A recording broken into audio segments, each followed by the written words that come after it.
Howdy everyone, it's me once again, the one and only Killer Rodan. So for today's video, I have yet another obscured, low-budget feature for you, and yes, of course, it's a martial arts film, a blast from the past, because why the hell not? I tend to review these types of movies anyway, so here we go again. Oh, definitely. Oh yeah. Yeah, it's old school, folks. And yeah, by the way, it's the English dub version I'm talking about. Yeah, this is the one I'm talking about. 16 seconds. 16 Second Assassin. Oh, yeah. I mean, yes, the title of the film does play into the movie's storyline, which, yeah, they do mention. When I say they, the characters, I mean, of course.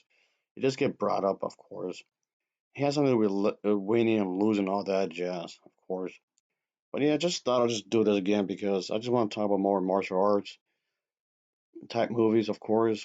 Even though I feel like I don't do it as often as I should, but here we are, of course.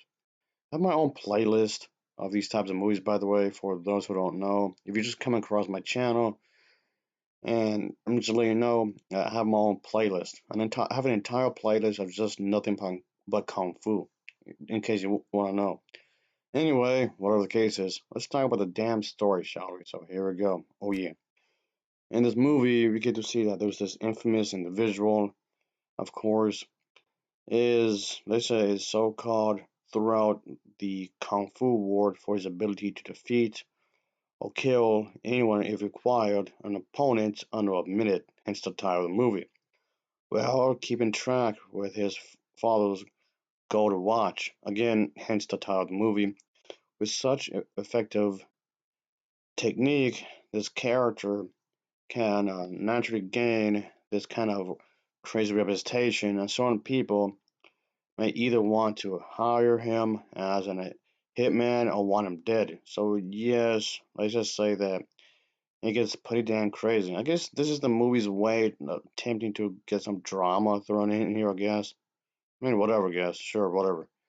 Anyway, there's one particular low-life individual who plans to have him killed, not knowing that this character is sitting right next to him, I guess, to cover up murdering his own father and murder and numerous other crimes. So there was that kind of thing, of course. It gets pretty wild, of course.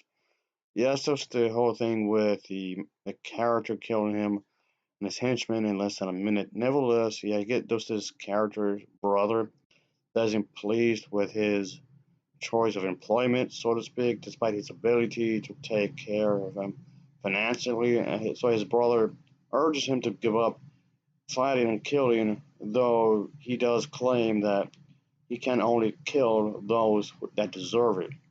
So yeah, he won't only do this just to anybody, only if it's needed, if only if for those who deserve, of course. So I guess he has some kind of moral ethics, at least to some extent, I guess. So there's that, I suppose. And yeah, there's a whole flashback that as a child he did witness him and his brother's parents being murdered by these bandits. So yeah, the bad people. He's only going after the bad people.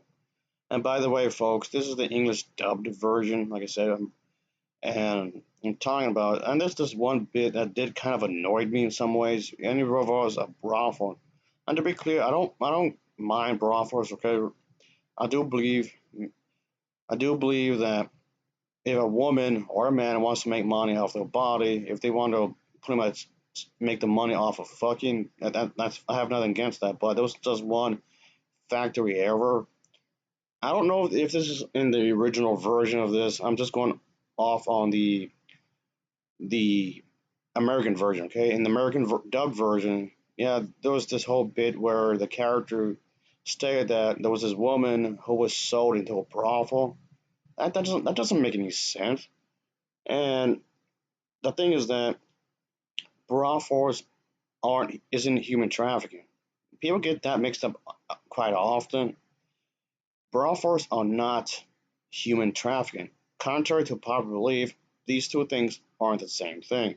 Yes, of course, human trafficking is awful. Yes, it's one of the worst crimes out there. I will agree on that. But brothels and and trafficking are not the same thing.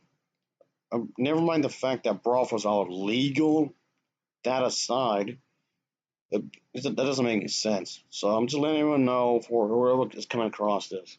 I don't want this to be the entire video. I've already done a video where I was actually defending prostitution. So I don't want this to be a whole thing here. I'm just trying to point that out because prostitution does get mentioned in here, folks. Anyway, that aside, I thought this was a pretty solid. I thought it was a pretty solid film as a whole. I like the fighting. Of course, the fighting here is quite good. You know, yeah. Again, it could be pretty crazy as a whole. I like the fighting. The fighting itself can be pretty wild. Obviously, it's well choreographed. The fight scenes are really well choreographed. I like the fighting. The fighting is really good. I do like the fight. Takes place in various areas. That's really nice.